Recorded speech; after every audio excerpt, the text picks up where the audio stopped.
کبھی کبھی میں جھوٹ بھی بولتا تھا کہ میں نے نماز پڑھ لی کھانا کھانے کے لیے. آپ کو پتا ہے بچے شرارت بھی کرتے ہیں, ٹھیک ہے. تو میں کیا کرتا تھا, میں کمرے میں جاتا تھا ڈرائنگ روم میں, نماز کوئی نہیں پڑھتا تھا, اور آ کے کہتا تھا میں نے نماز پڑھ لی. جھوٹ بول دیتا تھا کھانا کھانے کے لیے. لیکن میں آپ کو بتا رہا ہوں میرے گھر میں میری والدہ کھانا نہیں دیتی تھی جب تک میں نماز نہیں پڑھتا تھا. اس سے کیا ہوا کہ میں نماز پڑھ لیتا تھا, کچھ نہ کچھ کر کے پڑھ لیتا تھا. لیکن بعد میں جب میں نماز سے ہلا تو الحمدللہ وہ عادت مجھے واپس لے آئی, کیونکہ بچپن سے عادت ڈال دی تھی, ٹھیک ہے, والدہ نے. تو آپ شکر کریں آپ کو عادت ڈالی جا رہی, چاہے ڈنڈے کے زور پہ, میں بار بار کہہ رہا ہوں, ٹھیک ہے.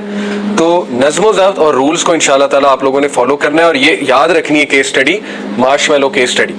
جو اپنا ہاتھ روک لے گا, اور دیکھو قرآن اللہ تعالیٰ کتنی قسمیں کھاتا ہے سورہ شمس میں, چلیں کاؤنٹ کرتے ہیں. والشمس وضحاها, یہ کتنی قسمیں؟ 2. شمس کسے کہتے ہیں؟ سورج کو. وضحاها صبح کو, صبح ہے جی اس کا ضحا کا, جی جی 2 قسمیں ہو گئی. والشمس وضحاها والقمر اذا تلاها, یہ کتنی ہو گئی؟ 4. والنہار اذا جلاها, کتنی ہو گئی؟ 6. واللیل اذا یغشاها, 5 ہو گئی. اصل میں نہار لیل کی قسم ہے, رات کی قسم, ٹھیک ہے. والسماء وما بناها, 7 ہو گئی. والارض وما طحاها, 8 ہو گئی, ٹھیک ہے. ونفس وما سواها, کتنی ہو گئی؟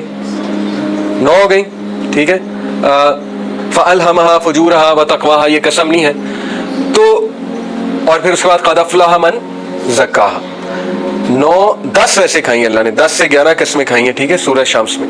اور جب اللہ قسم کھاتا ہے نا تو کوئی بہت امپورٹنٹ بات آنے والی ہے, بہت ضروری. جیسے میں آپ کو آج کہوں کہ خدا کی قسم, اب آپ کے کان ایک دم کھڑے ہو جائیں گے کہ یار یہ تو کوئی بہت ہی سیریس بات کرنے لگے ہیں, کیونکہ انہوں نے قسم کھا لی.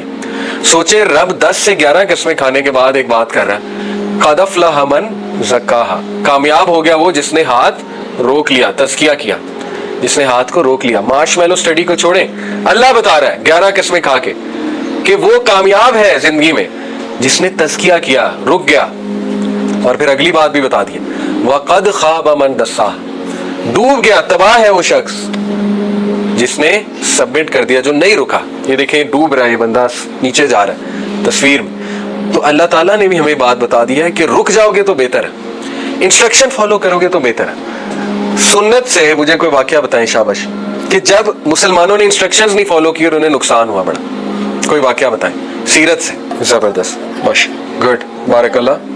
تیر انداز 50 تیر انداز نبی صلی اللہ علیہ وسلم نے ایک پہاڑی پہ کھڑے کیے, اور انہیں کیا حکم دیا کہ آپ نے نہیں ہلنا, جو مرضی ہو جائے آپ نے نہیں ہلنا. لیکن بس انسان تھے, پھسل گئے. ہوا یہ کہ وہ جب انہوں نے دیکھا کہ جنگ تو ختم ہو گئی, لگ بھی ایسا رہا تھا جنگ ختم ہو گئی, کفار بھاگ گئے, مشرکین بھاگ گئے, تو بس وہ بطور انسان تھوڑا دل میں آیا کہ ہم مال غنیمت اکٹھا کریں. تو اس چکر میں کوتاہی ہوئی, روکا بھی, 2-3 نے روکا کہ نہ جاؤ, نبی صلی اللہ علیہ وسلم کا حکم اینڈ تک فالو کرنا, اینڈ تک, امیر کا حکم. بس وہ بطور انسان کوتاہی ہو گئی, اور اس کا کیا نقصان اٹھانا پڑا ہمیں وہ آپ کے سامنے. خالد بن ولید بہت کلیور اور بہت ہی عقل مند, ظاہر ہے بعد میں مسلمان ہوئے, سیف اللہ, انہوں نے دیکھ لیا اور انہوں نے اس کو موقع کا فائدہ اٹھایا اور پیچھے سے حملہ کر دیا. تو اس کا نقصان ہمیں کیا اٹھانا پڑا؟ حضرت حمزہ شہید, حضرت مصعب بن عمیر شہید, ٹھیک ہے, حضرت حذیفہ کے بعد مطلب جید صحابہ شہید ہوئے, 70 صحابہ شہید ہوئے, ٹھیک ہے. تو دیکھو جب مسلمان انسٹرکشن نہیں فالو کرتا, نبی کی انسٹرکشن سے پھرتا ہے نا, تو بہت نقصان ہوتا ہے, بہت نقصان. اسی طرح جب آپ ادارے کی انسٹرکشن نہیں فالو کریں گے, یاد رکھیں شاید آپ کا ڈائریکٹ نقصان نہ ہو لیکن کسی کا ہوگا. جیسے میں یہاں گاڑی یوں کھڑی کر کے لگا دوں, میرا کوئی نقصان نہیں ہوگا, لیکن میں 2 لوگوں کا حق ماروں گا کہ نہیں ماروں گا؟ 2 لوگوں کا حق مار لوں گا نا گاڑی غلط کھڑی کر کے. تو اس لیے انسٹرکشنز کو فالو کرنا. اور آخری چیز, اس بندے کی سٹوری میں آپ کو سناتا ہوں, ہے تو نان مسلم, لیکن صرف آپ لوگوں کو انسپائر کرنے کے لیے کہ انسان میں اللہ تعالیٰ نے کتنا پوٹینشیل رکھا ہوا ہے. اس بندے کا نام ہے کیرلی ٹیککس. یہ نام اصل میں یہ ایک کنٹری ہے ہنگری, بلگیریا ہے غالباً اس کا لیٹسٹ نام, لیکن یا شاید ہنگری اب بھی ہے. بہرحال یہ 1930 کی بات ہے. یہ شخص جو ہے نا کیرلی ٹیککس, اس کا رائٹ ہینڈ سے شوٹنگ کرتا تھا, ریپڈ فائر شوٹنگ, اور بلا کا شوٹر تھا. یعنی کھڑے کھڑے ایسا نشانہ لگاتا تھا کہ دنیا دنگ رہ جاتی تھی. سیدھا جاگ, یعنی کوئی کنکری بھی سامنے رکھی نا, سیدھا کنکری کو مارتا تھا. تو اس کی خواہش تھی گولڈ میڈل جیتنا اولمپکس میں, اس کی سچی کہانی ہے, ٹھیک ہے. لیکن یہ اولمپکس میں جا نہیں پایا. 1900 میرے خیال 36 اور 40 کے اولمپکس ہر 4 سال بعد ہوتے ہیں نا. یہ اس لیے نہیں جا پایا ان اولمپکس میں کیونکہ یہ ایک سولجر تھا, عام سپاہی تھا ہنگیرین آرمی میں, وہاں کی جو آرمی تھی فوج. تو رول یہ تھا کہ کمیشنڈ آفیسر جا سکتا ہے صرف. تو اس کو بڑا دکھ ہوتا تھا, اور اس نے اپنے شہر کے اپنے ملک کے کمپٹیشن جیتے ہوئے تھے ریپڈ فائر شوٹنگ کے, بہت مشہور تھا یہ.